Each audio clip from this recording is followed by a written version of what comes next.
में building construction के हमने 200 तक एमसीक्यूज किए थे और अब ये फोर्थ पार्ट है। तो अब 201 से स्टार्ट करते हैं। तो question number 201, in grillage foundation a minimum 15 centimetre cover is provided on the lower beam of the lower tier. जो बीम मेश होता है ग्रिलेज फाउंडेशन में, तो सबसे नीचे मेश जो होता है बीम का, उसका जो मिनिमम क्लियर कवर है, मिनिमम कवर वो 15 सेंटीमीटर होना चाहिए। Lower beam of lower tier minimum cover should be 15 centimetre. Question number 202, stability of an existing structure may be disturbed by rising of water table, vibration caused by the traffic movement, mining in the neighborhood, all of the above। तो जो stability होती है existing structure की, वो water table के rise होने से भी इफेक्ट होता है, वाइब्रेशन जो ट्रैफिक मूवमेंट की वजह से क्रिएट होते हैं उसकी वजह से भी स्टेबिलिटी कम होती है, और माइनिंग इन द नेबरहुड, अगर कोई माइनिंग वगैरह हो सराउंडिंग के स्ट्रक्चर की सराउंडिंग में, तो उससे भी स्टेबिलिटी ऑफ स्ट्रक्चर डिक्रीज होता है। तो all of the above is correct. Question number 203, the auger boring method is not suitable for very hard soil, cemented soil, very soft soil, all the above. जो auger boring होती है तो उसमें यह कि जो हार्ड सॉइल होता है तो उसमें ये अगर बोरिंग पेनिट्रेशन से नहीं होती तो उसके लिए यूज़ नहीं होता। इस तरह सीमेंटेड सॉइल जो वो भी हार्ड होता है तो उसके लिए भी ये नहीं यूज़ होता। और जो वेरी सॉफ्ट सॉइल होता है तो फिर वो निकाला नहीं जाता। मतलब ये है कि अगर इसमें वो अगर बोरिंग होती है तो फिर वो जो सॉइल होता है वो बाहर नहीं निकलता। मतलब ये है कि अगर मैं आपको कोई एक पिक्चर दिखा दूँ अगर बोरिंग की, ये जो है ये अब अगर बोरिंग है, अगर ये सॉफ्ट सॉइल हो जाए तो फिर भी ये इसमें जो सॉइल है वो इसमें बाकी नहीं रहता। मतलब ये है कि जब आप उसको निकालते हो तो वो बाहर नहीं निकलता इस शाफ्ट के साथ। तो ये वेरी सॉफ्ट सॉइल के लिए भी सूटेबल नहीं है। तो all of the above. Question number 204, dampness causes efflorescence, bleaching of paints, crumbling of plaster, growth of termite. तो जो बिल्डिंग में डैम्पनेस होती है तो उसकी वजह से टर्माइट का ग्रोथ जो है वो इनहेंस होता है।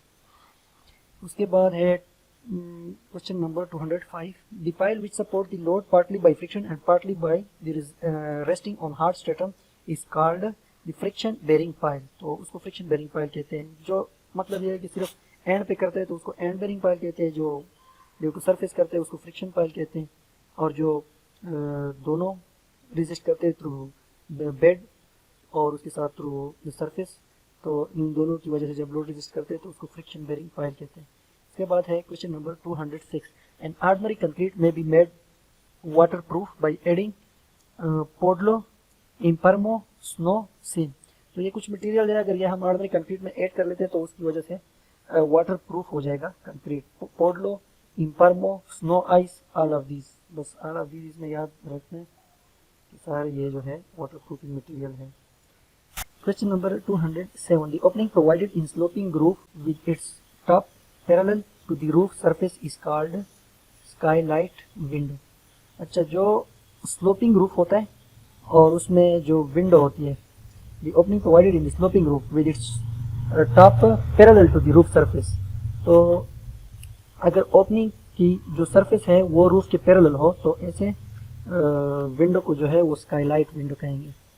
ये इसका पिक्चर मेरे ख्याल में मैंने आगे डाला हुआ है तो देख लेते हैं फिर आगे। इसके बाद जो है question number 208, pick up the correct statement from the following. The roof slab of multi-storied buildings are constructed monolithically to carry the various floor loads. The beams of multi-storied buildings rest on girders and are the main load transferring members to the columns. The slab is spanned across the secondary beams provided between the main beams. All of these are correct. Option D जो है इसमें सही है। मतलब सारे के सारे जो है वो सही है। The roof slab of multi-story building are constructed monolithically to carry the various floor loads। तो जो रूफ स्लैब है मल्टी स्टोरी बिल्डिंग का और जो कॉलम बीम होते हैं तो ये सारे एक ही मतलब कंक्रीट होते हैं, इसके अलग अलग पार्ट नहीं होते, मोनोलिथिकली इसको कंस्ट्रक्ट किया जाता है। और बी जो है the beam of multi storey building rest on girders are the main loading transferring members to the column. तो बीम का काम ये होता है कि लोड स्लैब से लेके कॉलम को दे दे। और उसके बाद जो है option C, the slab is spanned across the secondary beams provided between the main beams. जो स्लैब होता है तो वो बीम्स के मतलब है ये कि दो बीम्स के दरमियान जो स्लैब होता है और वो स्लैब फिर इन बीम्स को लोड देता है। तो ये सारे जो ऑप्शन से सही है। तो ऑप्शन डी इज करेक्ट। इसके बाद है question number 209, the window which is provided in flat roof of a room is known as lantern window. अब उधर जो था वो स्लोप रूफ था और उसकी जो सरफेस थी वो parallel to the roof surface थी। तो उस केस में जो विंडो का नाम था वो स्काईलाइन विंडो थी, सॉरी स्काईलाइट विंडो। और इस केस में जो है ये फ्लैट है, the window which is provided in flat roof of a room is known as lantern window. तो जब फ्लैट रूफ में होगी विंडो तो उसको लैंटर्न विंडो कहेंगे। उसके बाद जो है question number 210, grillage foundation is used to transfer heavy structural load from steel columns to the soil having low bearing capacity, is light and economical, and option C does not require deep cutting as the required base area with required pressure intensity is obtained at a shallow depth। ग्रेज foundation जो है ये किस चीज़ के लिए होता है, जो स्ट्रक्चर लोड होता है स्टील से, ये स्टील कॉलम से, तो वो सोइल को ट्रांसफर करता है। ग्रिलेज फाउंडेशन में असल में ये गर्डर टाइप का होता है, इसमें मतलब ये है कि पैरेलल बीम्स होते हैं, लेकिन बीम तो लेंथी होते हैं, जबकि ये बीम जो होते हैं ये फाउंडेशन साइज के होते हैं। एक लेयर जो होता है वो हॉरिजेंटल होता है, दूसरा वर्टिकल होता है। तो इस तरह ये क्रॉस मेश बनाया होता है, ये ग्रिलेज फाउंडेशन होता है। ये कह रहा है कि हैवी लोड कॉलम का लेते हैं, फोर ग्राउंड को ट्रांसफर करता है, और उसके बाद जो है लाइट एंड इकोनॉमिकल होता है ये, और does not require deep cutting. जब आप ये ग्रिलेज फाउंडेशन यूज करते हैं तो डीप कटिंग की जरूरत नहीं होता, सोइल का डीप कटिंग जो है वो जरूरत नहीं होती। इसमें ऑप्शन जो है वो सारे सही है। उसके बाद है question number 211, pick up the correct statement from the following. Cracks appear on the plastered surface in the form of hair cracks. तो ये जो ऑप्शन है ये सही है। प्लास्टर सरफेस पे जो क्रैक्स आते हैं तो वो हेयर क्रैक्स, मतलब है कि हेयर की तरह वो पतले होते हैं, बहुत बारीक होते हैं। इसके बाद है option B, in brick work the efflorescence is removed by applying a solution of zinc sulphate and water. जो पानी में जो ब्रिक में इफ्लोरेसेंस होते हैं तो उसमें वाइट पाउडर जो होते हैं वो जमा हो जाते हैं उसके ऊपर। तो उसको जो प्रोसेस है उसको रिमूव करने के लिए वो है जिंक सल्फेट और वाटर की सोल्यूशन जो है ना, ये उसमें मतलब डबोना है, तो फिर वो जो इफ्लोरेसेंस है वो ब्रिक से खत्म हो जाएगा। तो ये बात भी सही है। Option C, excessive thermal variation in backing और plaster causes the plaster to fail. जब बहुत ज्यादा थर्मल वेरिएशन होते हैं इन बेकिंग और plaster causes the plaster fail, तो जो प्लास्टर होता है वॉल पे वो उसमें क्रैक्स वगैरह बहुत ज्यादा आ जाता है और वो फेल बहुत जल्दी होता है, मतलब कम टाइम में, जब थर्मल वेरिएशन बहुत ज्यादा। तो all of these are correct है।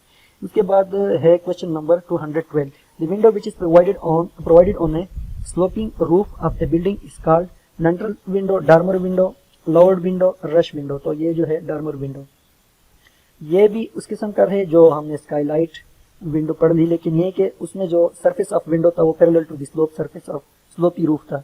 इस केस में जो है आपकी जो डॉर्मर विंडो है तो वो स्लोपिंग रूफ के पैरेलल नहीं होती, इसलिए इसका नाम चेंज हो जाता है। ये है डॉर्मर विंडो। दोनों जो डॉर्मर विंडो और स्काई लाइट विंडो जो है ये दोनों स्लोपी रूफ में होते हैं, लेकिन एक पैरेलल होता है और दूसरा जो है वो पैरेलल टू रूफ सरफेस नहीं होता। अच्छा, इसके बाद है question number 213, the single stage well point system of dewatering and excavation can be used if the depth of excavation does not exceed 5 metre, 10 metre, 15 metre, 20 metre. Option A, the single stage well point system of the watering and excavation can be used if the depth of excavation does not exceed 5 meter। अगर 5 metre से depth increase नहीं हो रहा तो हम उस case में जो वेल पॉइंट सिस्टम होता है डिवाटरिंग का, वो सिंगल स्टेज जो है वो इंस्टॉल होगा। उसके बाद है question number 214, the nominal thickness of one brick wall in millimetre is 200 mm। जो ब्रिक की थिकनेस होती है वो 200 mm है जो नॉमिनल थिकनेस, जबकि स्टैंडर्ड थिकनेस जो है वो 190 mm है। तो ये याद रखना है कि नॉमिनल अगर पूछा है तो 200 और अगर स्टैंडर्ड पूछा है तो 190। फिर उसके बाद है, अच्छा इसका यूनिट mm है, 190 mm और 200 mm। Question number 215, pick up the incorrect statement from the following. Option A, the retaining wall should be structurally capable to resist the applied earth pressure। तो ये बात तो ठीक है कि जो रिटेनिंग वॉल है वो इसके मतलब स्ट्रक्चरली कैपेबल हो, ये सलाहियत रखता हो कि वो अप्लाइड अर्थ प्रेशर जो है वो रेजिस्ट कर ले। उसके बाद ऑप्शन बी है the section of the retaining wall should be so proportion that it may not overturn by the lateral pressure.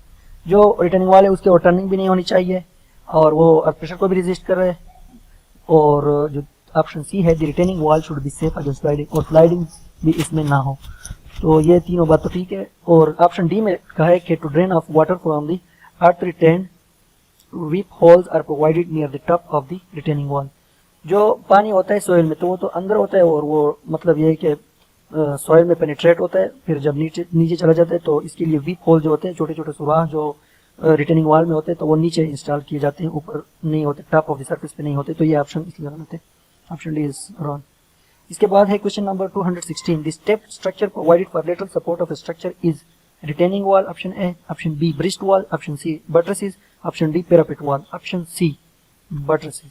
Buttress the step structure provided for lateral support of structure, जो structure के लिए जो lateral support उसको दिया जाता है structure को, तो उसको जो है हम बट्रेसेस कहते हैं। इसमें ऑप्शन सी सही है। पैरापेट वॉल का आप लोग को पता है कि ये चार दीवारी होती है, सिर्फ कोई लोड वगैरह नहीं लेता। और इस तरह ब्रिस्ट वॉल जो है और रिटेनिंग वॉल ये भी आपको पता है, ये obstruction of stone payable etcetera. और ये जो है रिटेनिंग वॉल, ये load taken of the soil. तो ये तीनों में बट्रेस जो है ये एक्चुअली स्टेप लेटरल सपोर्ट होता है ताकि स्ट्रक्चर को सपोर्ट करे। इसके बाद question number 217 raft foundation are used for providing increased area of foundation और a poor bearing capacity of soil. तो जब बेरिंग कैपेसिटी बहुत कम होती है तो रफ फाउंडेशन इसलिए यूज किया जाता है कि फाउंडेशन की एरिया ज्यादा हो जाए, तो उसमें stress is equal to p by a, area ज्यादा करेंगे लोड तो वही होगा, तो स्ट्रेस कम आएगा। तो बेरिंग कैपेसिटी जो है अगर कम भी हो तो वो पेनिट्रेशन उसमें कम होगी। ऑप्शन बी, तो ऑप्शन ए ठीक है। ऑप्शन बी स्पिनिंग और स्मॉल सॉफ्ट और लूज पैकेट्स।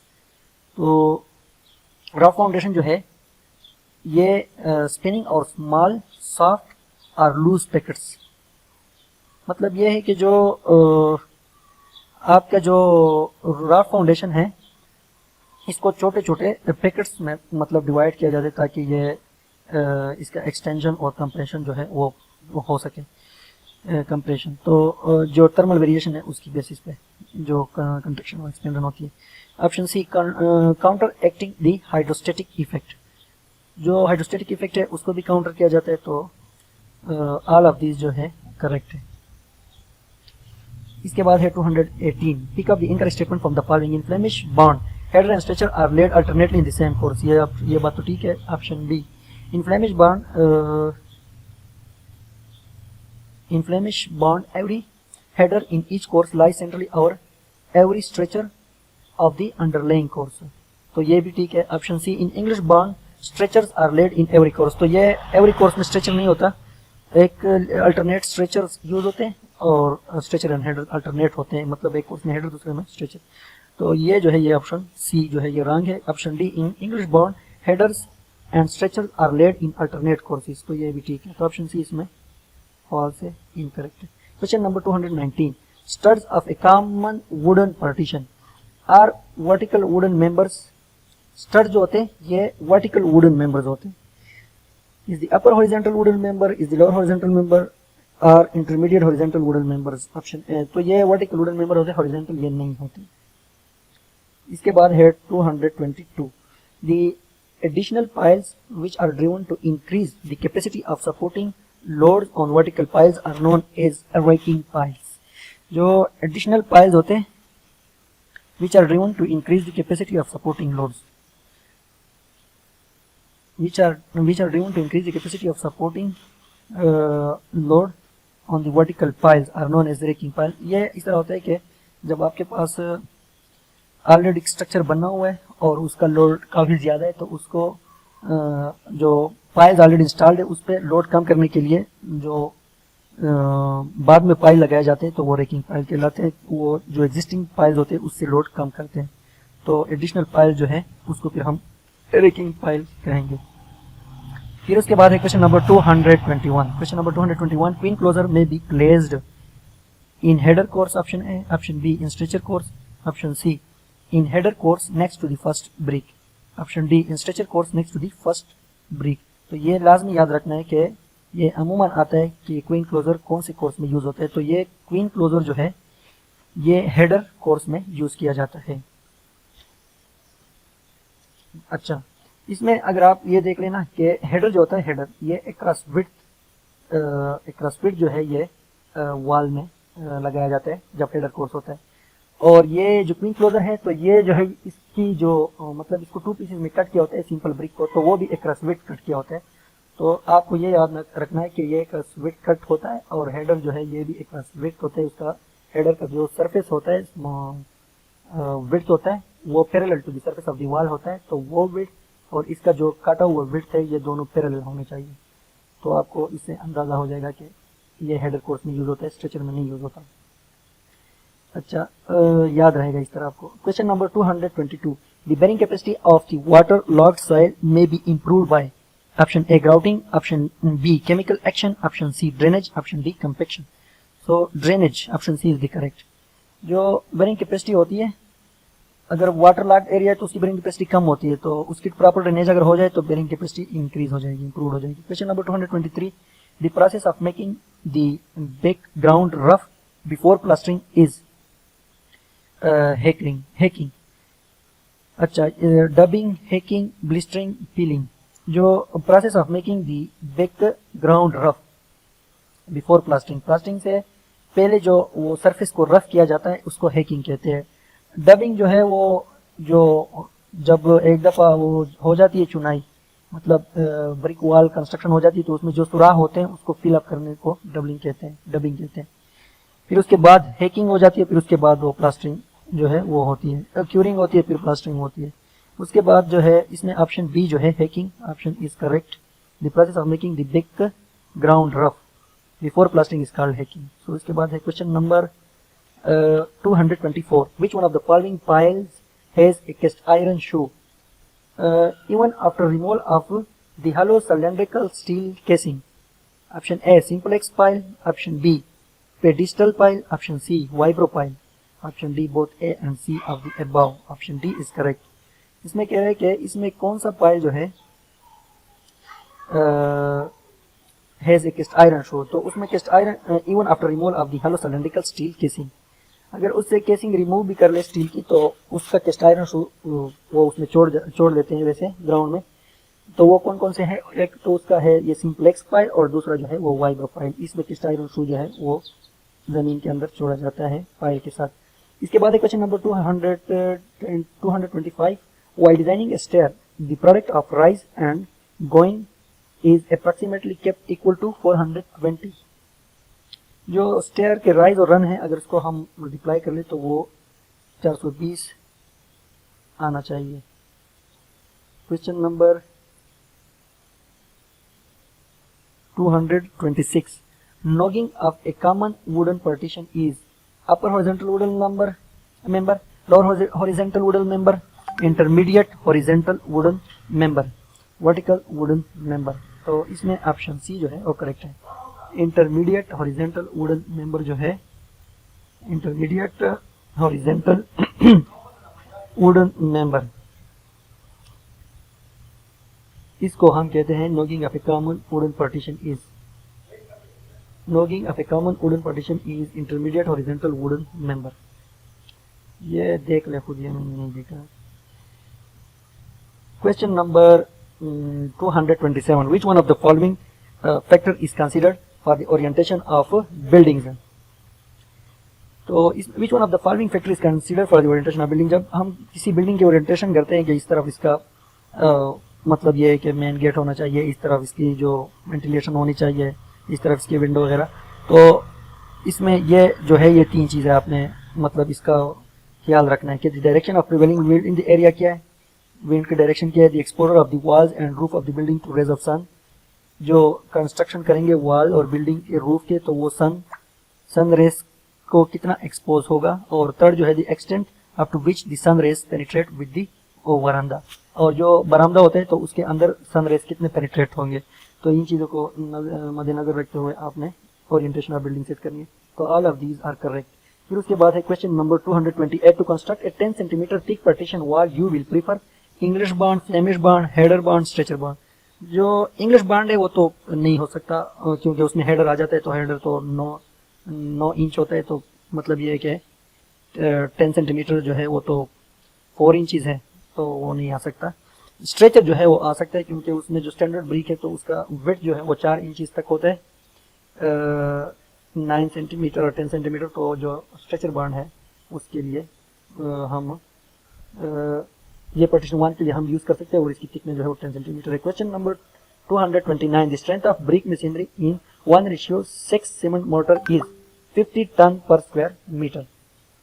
जो ब्रिक मशीनरी है, अगर हम इसको 1:6 मोटर के साथ कंस्ट्रक्ट करें तो इसकी जो स्ट्रेंथ होगी वो होगी 50 ton per square metre. 50 ton per square metre, तो ये काफ़ी ज़्यादा है 50 टन। इसके बाद जो है question number 230, the form the side of the beam can be removed only after 1 day. इसमें जो फॉर्म वर्क है तो ये हमने देख लिया कि जो साइड्स ऑफ बीम है उससे तो आप 1 डे में रिमूव कर सकते हैं, लेकिन नीचे पोर्शन जो है तो उससे 14 डेज के बाद होने। तो इसमें आपने ये देखना है कि साइड जो है, साइड का जिक्र अगर है तो ये आप 1 डे कर सकते हैं। ऑप्शन इसमें करेक्ट है। Question number 231, for brick construction the lime sand motor is 1:2। जो लाइम सैंड मोटर होता है ब्रिक कंस्ट्रक्शन के लिए तो 1:2 यूज होता है। Option B is correct. फिर उसके बाद question number 232, the least bearing capacity of soil is that of hard rock, moist clay, soft rock, coarse sandy soil। Answer option B, moist soil जो होती है उसकी सबसे कम बेरिंग कैपेसिटी। जो बाकी जो है ये हार्ड रॉक, सॉफ्ट रॉक होते हैं, तो रॉक ही होता है, अगर सॉफ्ट हो या हार्ड हो।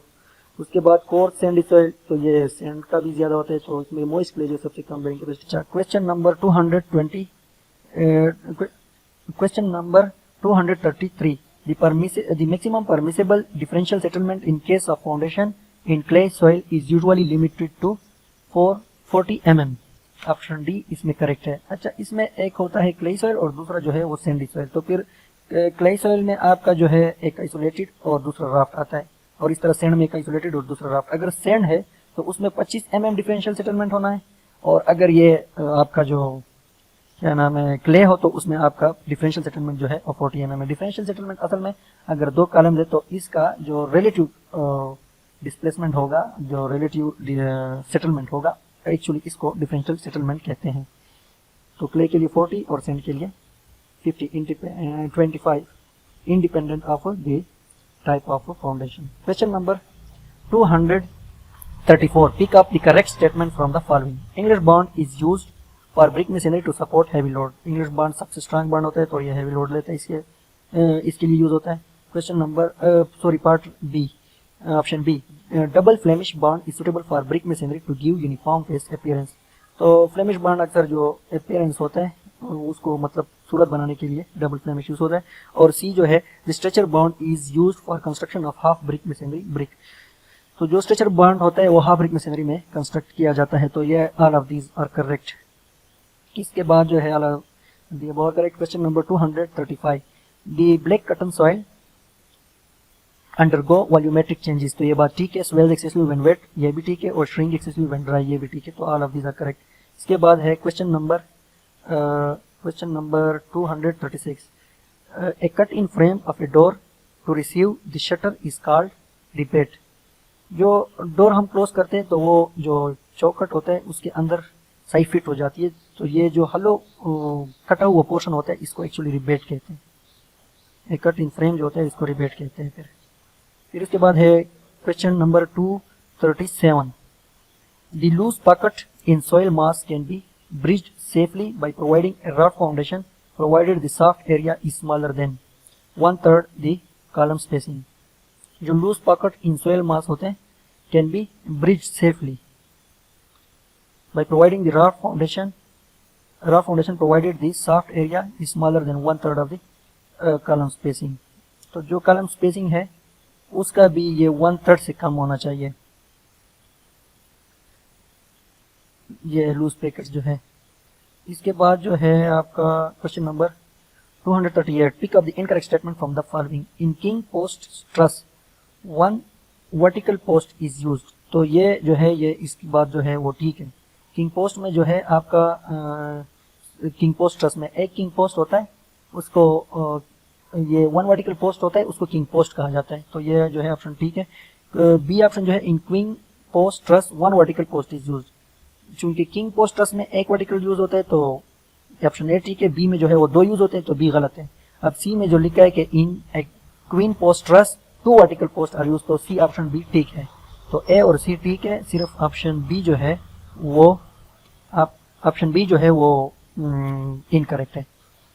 इसके बाद जो है आपका question number 239, the pile which is provided with a bulb filled with concrete at its lower end is known as option A simplex pile, option B MacArthur pile, option 3 Raymond pile, option D Frankie pile। तो इसमें MacArthur pile जो है उसमें bulb जो होता है, मतलब ये कि नीचे उसकी जो स्फेरिकल शेप उसका जो डाया नीचे होता है पाइल का, उसको इनहेंस किया जाता है, उससे स्पेयर बनाया जाता है, सिलिंड्रिकल से स्पेरिकल टाइप हो जाता है, उसको बल्ब फील्ड कहते हैं, बल्ब फील्ड विद कंक्रीट। जब ये एंड पे, अगर किसी पाइल के एंड पे ये आ जाए तो उसको हम मैकआर्थर पाइल कहेंगे। उसके अच्छा question number 240, ornamental moulded course placed on the top of A wall is कॉर्निस।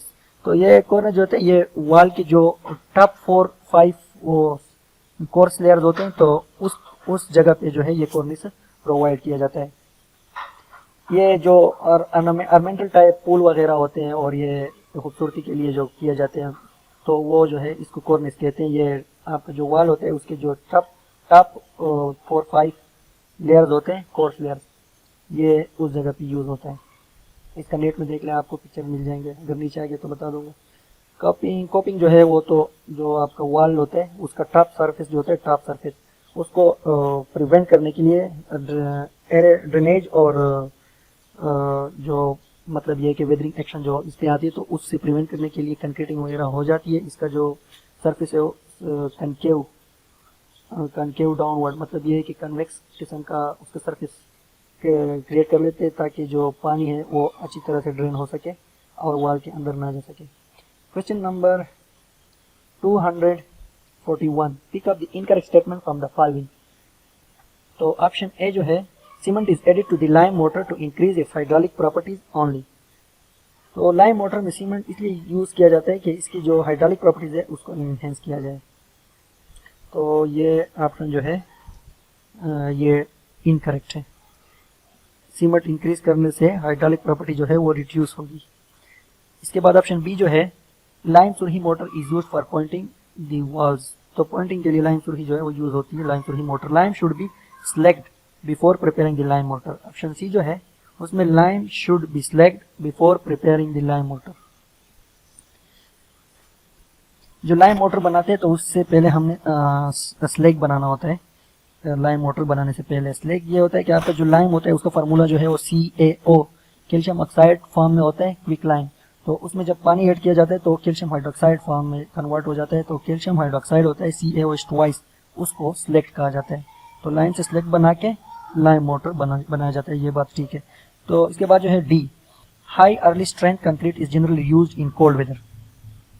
तो ये भी ठीक है, जब आपका वेदर बहुत ज़्यादा कोल्ड होगा तो स्ट्रेंथ जो है बहुत आराम से आएगा, तो इसलिए हाई अर्ली स्ट्रेंथ कंक्रीट जो है वो यूज़ किया जाता है। तो ये ऑप्शन बी सी डी सही है। जो इनकरेक्ट है वो है cement is added to the lime mortar to increase its hydraulic properties only. ये जो है ये इनकरेक्ट है। अच्छा, hydraulic lime is also called as water lime. It contains 30% of silica and 5% of alumina along with iron oxide. This lime sets when water is added to it. Hydraulic lime जो होता है इसको water lime भी कहा जाता है। इसमें 30% जो है सिलिका है और 5% जो है इसमें एल्यूमिना है और बाकी आयरन ऑक्साइड भी इसमें होता है। तो जो लाइम जो है इसमें ये सेट होता है, कब होता है? जब इसमें पानी ऐड किया जाता है हाइड्रोलिक लाइम में। इसके बाद है question number 242, pile foundation is generally provided if soil is compressible. Option A compressible, option B waterlogged, option C made up, option D all the above. जो पाइल फाउंडेशन है ये कब हम यूज करते हैं? अगर सॉइल बहुत ज़्यादा कंप्रेस हो, तो मतलब जैसे आपका हो गया ब्लैक कटन सॉइल या जिसकी बेरिंग कैपेसिटी कम हो, क्लेई टाइप हो, तो ये हो गया ऑप्शन ए भी ठीक है। ऑप्शन बी वाटर लॉग, जिसमें वाटर टेबल बहुत ज़्यादा हो, पानी बहुत ज़्यादा हो, और जो ऑप्शन सी मेडअप हो, जिसको मतलब नेचुरल सॉइल ना हो, बनाई गई हो, मतलब ये है कि नेचुरल फॉर्म में एग्जिस्ट ना हो।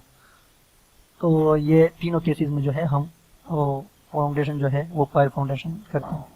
Question number 243, bearing capacity of soil can not be improve by draining subsoil water. तो ये तो गलत है, क्योंकि बेरिंग कैपेसिटी जो है वो तो इम्प्रूव होती है जब हम ड्रेनिंग करते हैं सब सॉइल वाटर की। उसके बाद जो है option B raining crush stone in soil.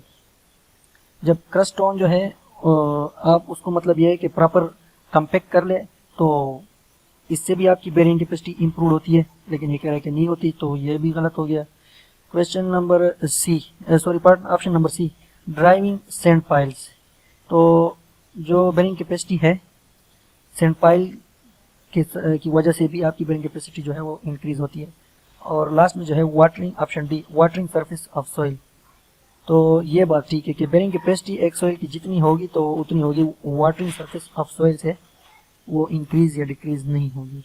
Option D is correct. उसके बाद है question number 244, rotary drilling is the fastest method in case of Rocky soil, clayey soil, Sandy soil, all of this.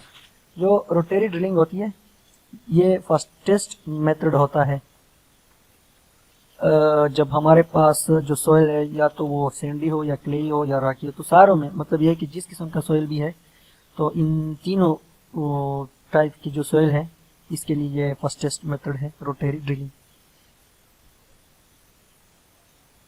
ये rotary drilling में भी casing की जाती है, steel casing, तो उसके बाद वो ड्रिल होता है, उसका शार्प ब्लेड होते हैं एंड पे, और वो मतलब गोल घूमता है, इससे वो कटिंग करता है और वो फिर due to pressure of water उसको पार्टिकल्स को बाहर निकालते हैं उस केसिंग में। अच्छा, question number 245, the concrete slump recommended for beam and slab is 30 to 125 mm।